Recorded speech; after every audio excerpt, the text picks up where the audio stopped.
Hi, welcome to my channel. My name is Annie, and this is Unity Consciousness. Thank you so much for stopping by today. I'd like to welcome our new subscribers and also thank those of you who are returning for this week's energy update. Let's jump right in. This week we still have Chiron in Aries retrograde, sextile Jupiter in Gemini retrograde.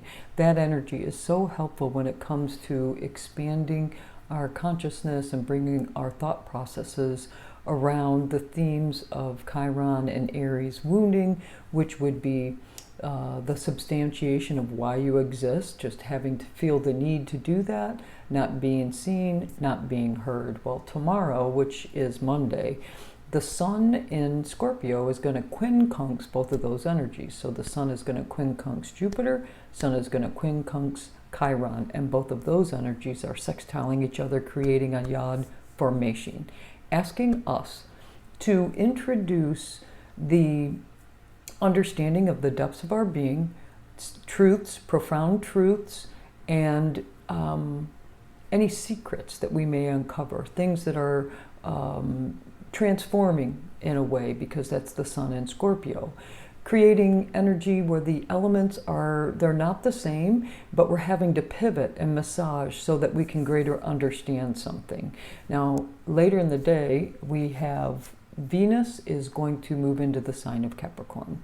And Venus in the sign of Capricorn, she's in it for the long haul. She wants security, she wants stability, she wants a plan. She can be very patient and very persistent because the long game is what she's looking for. So remember that as your energy will pivot greatly from when it was in Saturn and wanting to travel and big ideas, very optimistic, to a much more grounded energy when she enters Capricorn. Then on Tuesday, let me back up.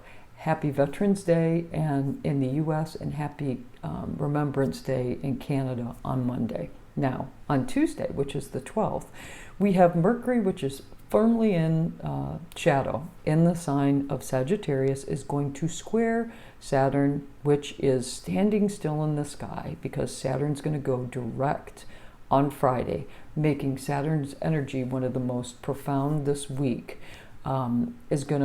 It's squaring Saturn in Pisces.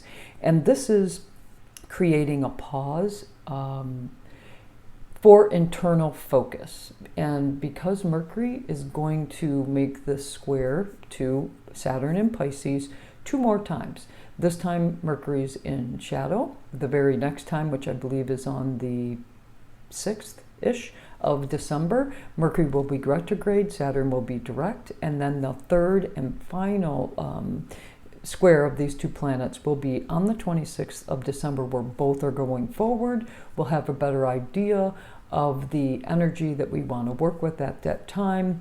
The reality check moment causing a pause for us will begin to disperse, and we will know with confidence what direction we want to go in. So just be aware. We don't want to make any knee-jerk reactions here. This really is creating pause for an internal focus. And ask yourself, why is reality so hard? That if in fact reality is very difficult right now, take a moment and ask yourself, or many moments over the course of this retrograde season, why are things, reality, so hard? Why is it so hard? Then on Friday, especially when it comes to accepting, it could be hard, but why don't I want to accept it, right? It's an internal process that most likely has to do with chironic wounding, which gets back to Jupiter in Gemini, sextiling Chiron in Aries, not being seen, not being heard, have to substantiate your existence. All of this is wrapped up in this pause for internal focus. Why is reality so hard for us or you or as a collective to accept? Take a look at Chiron in your own chart, because I do believe there could be some relativity that's personal from your chironic wounding standpoint, and how does that relate to not being seen and heard? Then on Friday this week, we have a very powerful full moon in the sign of Taurus, closing out energy that began in Taurus season this year, but 6 months ago. And with this full moon, at the time of this full moon, the moon is conjunct Uranus, bringing truth and change in a second. Uranus is amazing in that regard. The sun is in Scorpio, so we're going to be going deep. We're going to be looking at transformation. We're going to understand where hidden components of things, perhaps secrets coming to light because the sun is in the sign of Scorpio, things coming up from the depths that we need to manage. Now, because the full moon is in Taurus, it's ruled by Venus, and Venus is conjunct Ixion. So let's break all this down. We'll start with Pluto, because this is such an important, this is the last alignment that Pluto's going to make before changing signs. Pluto's at anaretic degree of Capricorn. Pluto will be sextiling Neptune, and it's going to speak of the power of transformation. That Neptune sextile is very positive, very positive. It's bringing clarity to things because Neptune is retrograde. So it's bringing clarity to things that we need to understand, that we need to see. Also bringing in the power of transformation to the reality as it comes in. Even though Neptune is very ethereal, when Neptune is direct, it's helping us understand through the use of our intuition. And Scorpio is all about intuition too, so that we can make some positive pivots and positive transformation. Acknowledging the truth, Uranus is here, that's for sure, bringing empowerment to the depths of who we are. Again, Scorpio, I love this energy. With Pluto being at crisis point or anaretic degree, that is so, it's not easy, it is not easy, it is not easy. I have to say that. It's a crisis point of our foundation. We are digging deep into our foundational aspects to try to get a greater understanding of things. Now let's talk about Venus, who's the ruler of Taurus. And Venus is conjunct Ixion. Ixion is the Greek god of betrayal, misuse of trust, bringing downfalls. And it could be our own. It could be our own. So let's be aware of that. You know, arrogance and moral compasses are going to be brought to the surface, especially as it relates to feminine energy or the divine feminine, because it is conjunct Venus. You know, the best way to manage this energy is keep it simple. We have Saturn creating pause for purpose, some internal focus, so that we can make sense of things, understand who we are, especially our divine feminine, so that when we emerge, or perhaps the instability that Uranus is bringing can allow us to use it to our advantage, and so that we can step into the sign and the age of Aquarius understanding who we are. Uranus is going to bring sovereignty, it's going to bring freedom, that's for sure, in an instant. So if there's some place in your life where things have been stuck, or perhaps we have chosen not to move forward in some way, this energy will create almost like a lightning strike of change. And sometimes it's difficult. So we need to embody who we are, understand who we are first. Pause, understand who we are, and then once we fully understand who we are, we can then be woven into the fabric of the collective. Uranus rules Aquarius. It makes sense that Uranus is conjunct the moon at this time, and that Pluto is positively affecting outcomes. We truly are creating space so that we can identify who we are. And if there's wounding there, Jupiter and Chiron are working together to expose that, so that we can heal that and be the best versions of ourselves. So over the next 20 years, we can be woven into the fabric that is the collective. This week's energy is going to bring moments of truth. There's no doubt about that.